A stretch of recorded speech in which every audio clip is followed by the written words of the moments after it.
Assalamualaikum warahmatullahi wabarakatuh. Waalaikumsalam warahmatullahi wabarakatuh.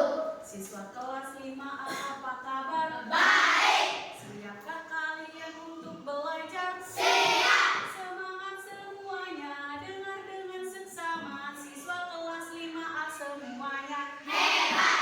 Ibu guru bagaimana kabarnya? baik. Siapa ajari kami semua? Siap. Kami siap belajar. Dengar-dengar sesama. Kami fokus, kami bisa, dan kami paham. Tangan buat kita.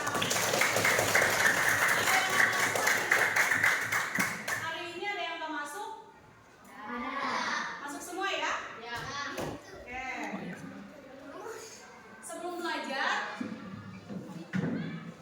Sebelum belajar, Ibu ingin tahu perasaan kalian hari ini. Boleh ditunjukkan emoji perasaannya? Silakan ditunjukkan emoji perasaannya hari ini. Bukan di bawah. Bukan di bawah. Udah di bawah. Yang di bawah aja, yang di bawah. Yang di bawah coba. Tunjukkan perasaan kalian pada pagi hari ini. Boleh diangkat emoji perasaannya. Semangat semuanya ya. Semangat semuanya ya. Oke. Hari ini siapa yang giliran untuk membacakan doa sebelum belajar? Boleh dipimpin doanya. Putih tekan dulu. Putih di baju. Dulu menangis. Siap.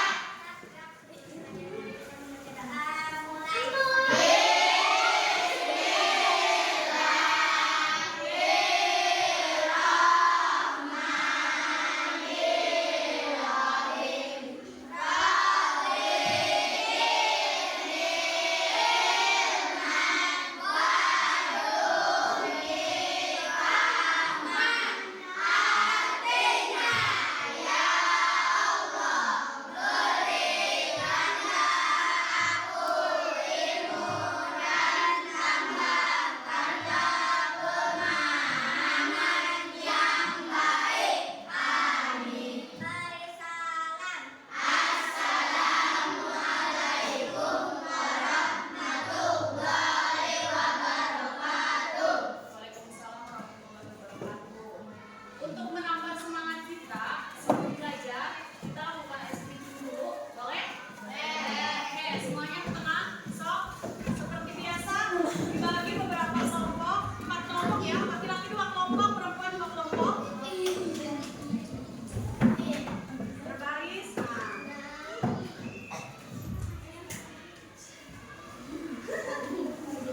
Dua kelompok, laki-laki 2 kelompok. Ih, 2 kelompok.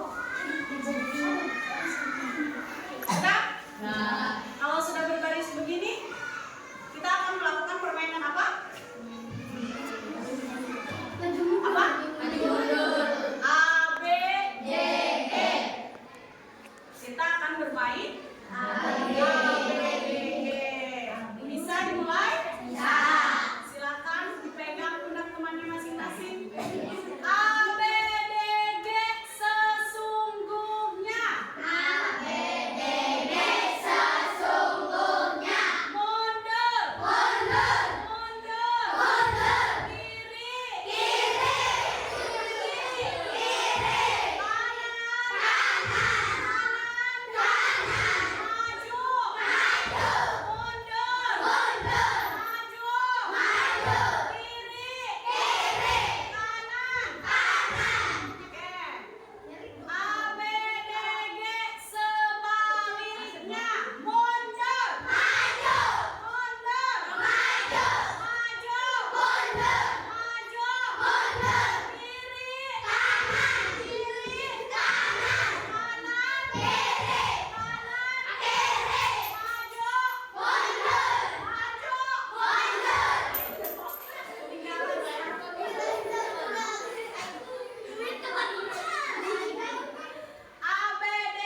karena udara jadi sejuk, atau malah kecewa karena jadi nggak sampai keluar rumah. Hujan penting banget buat petani. Kalau hujan terlalu sedikit, petani jadi susah karena salahnya kekeringan. Tapi kalau terlalu banyak daerah bisa jadi banjir atau longsor.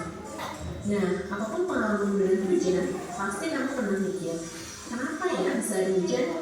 Air sebanyak itu kok bisa jatuh dari langit sih? Emangnya di langit ada keraikan? Ternyata bukan. Turunnya hujan adalah salah satu bagian dari siklus air. Sebelum kita bahas tentang hujan, yuk kita simak dulu siklus air supaya kamu ngertinya lengkap. Siklus air adalah perputaran air secara terus-menerus dari bumi ke atmosfer dan kembali ke bumi. Dalam siklusnya, air akan mengalami perubahan bentuk baik padat, cair, ataupun gas, dan air akan berpindah-pindah tempat. Ketika melalui berbagai tempat dalam bentuk yang berbeda ini, air mempengaruhi kehidupan di bumi. Tahu nggak, sebagian besar permukaan bumi dan tubuh makhluk hidup itu terdiri dari air loh. Di tubuh manusia sendiri, hampir 60%-nya terdiri dari air. Air jadi salah satu unsur penting bagi kehidupan. Siklus air menyebabkan massa air di bumi cenderung tetap dan air dapat terus diperbaharui. Secara lengkap, siklus air terdiri dari beberapa proses berikut. Evaporasi.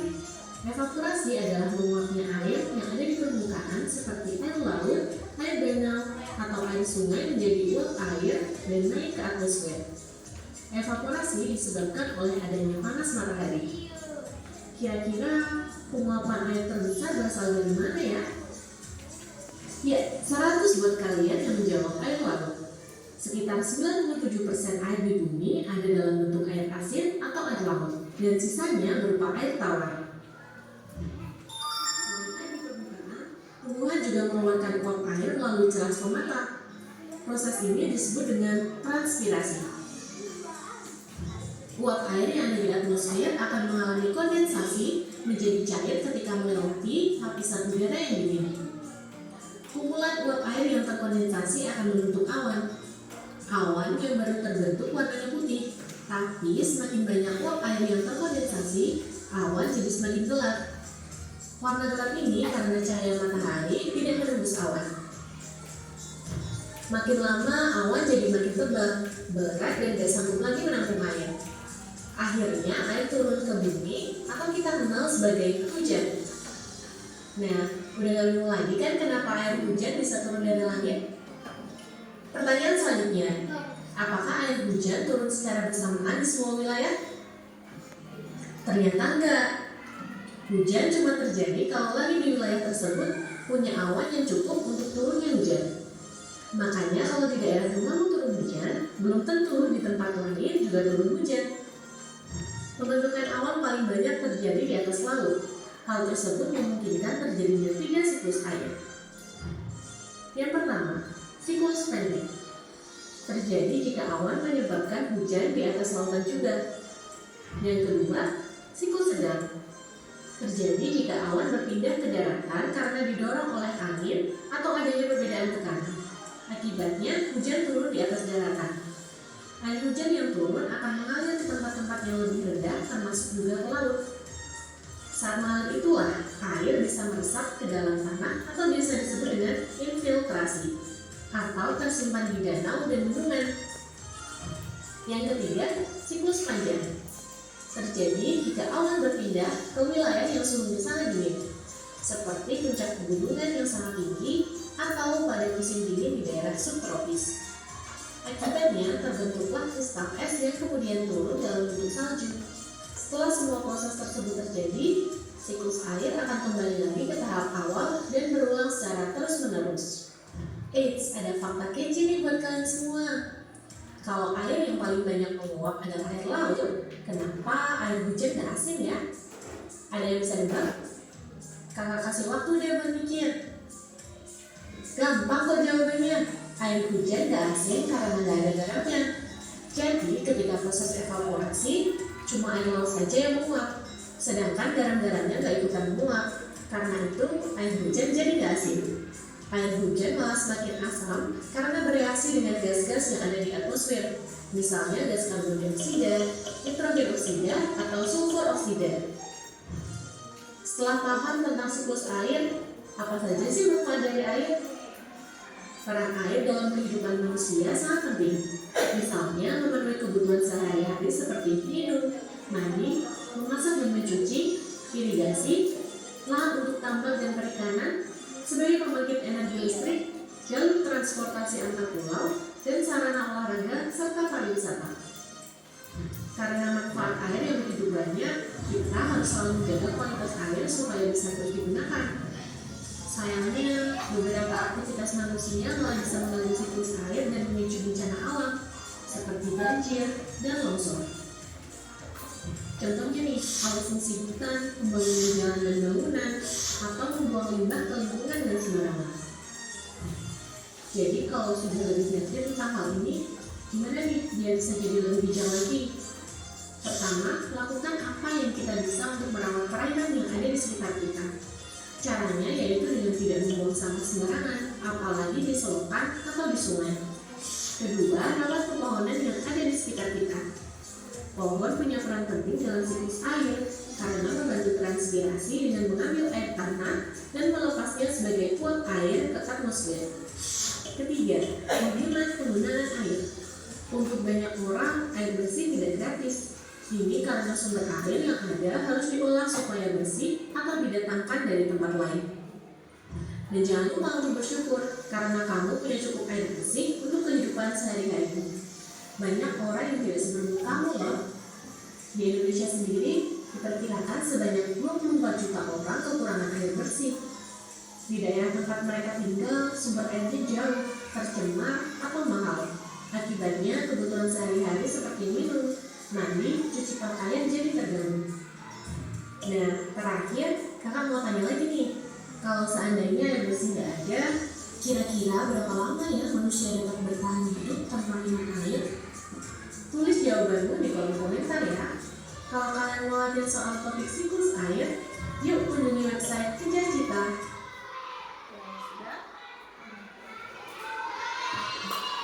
Tadi videonya tentang apa? Siklus air. Nah, tadi siklus air itu prosesnya seperti apa? Hah? Penguapan dulu.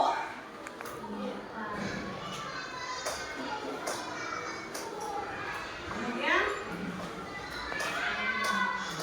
menguap menjadi awan.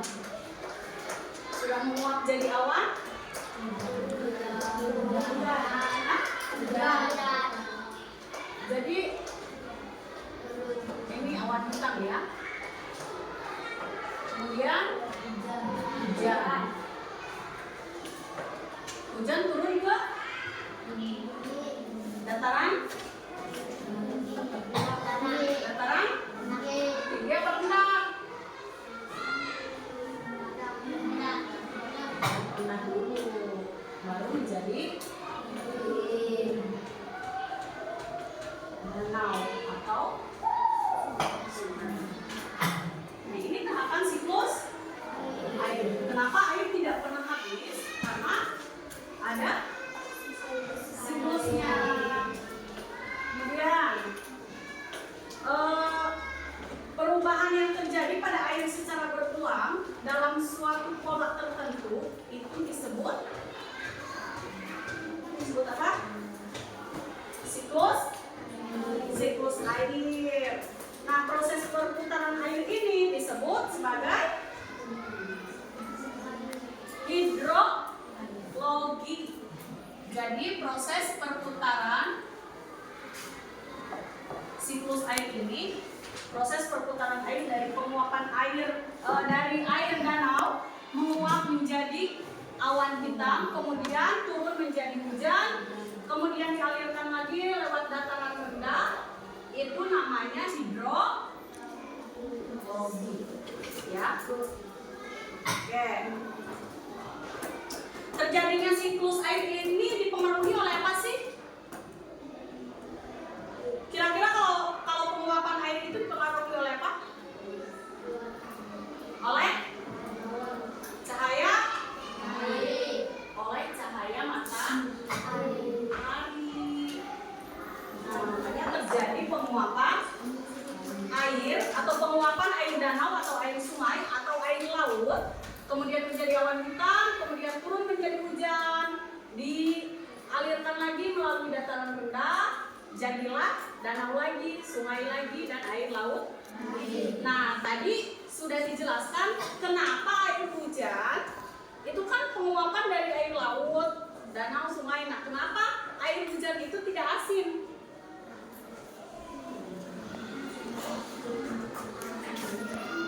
Karena yang menguapnya hanya airnya saja, garam dan zat lainnya tidak terbawa oleh uap matahari. Seperti itu. Oke, ada yang mau bertanya? Apa itu?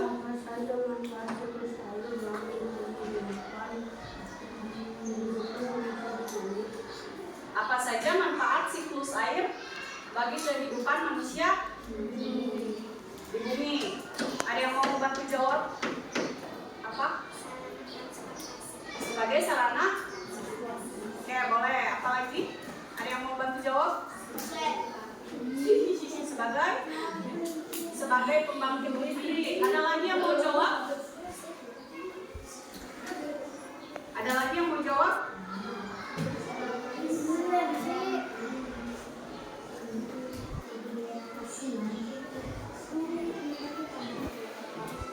Oke, tadi sebagai sarana transportasi, kemudian sebagai pembangkit listrik.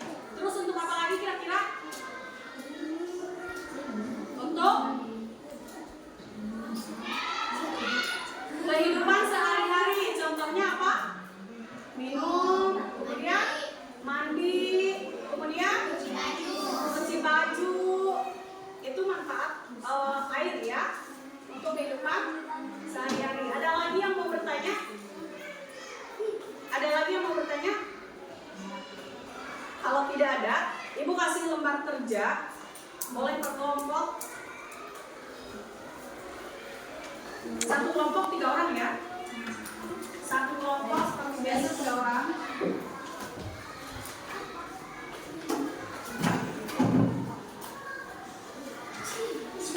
Berapa? 4 ya.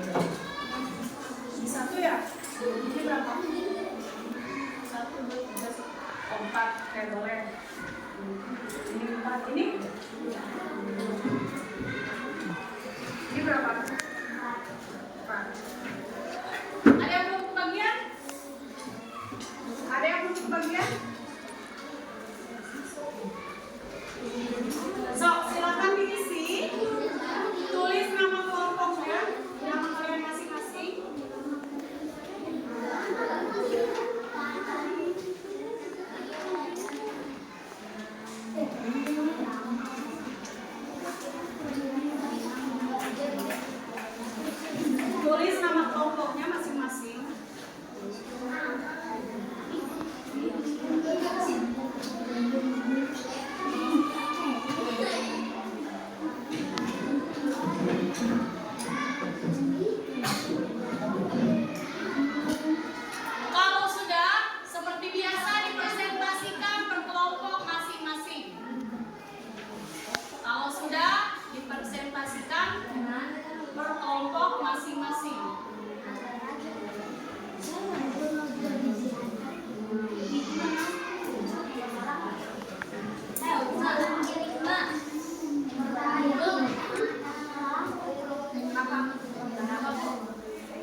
5. Oh.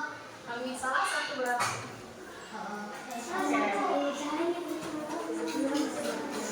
Udah, silakan kembali ke bangku.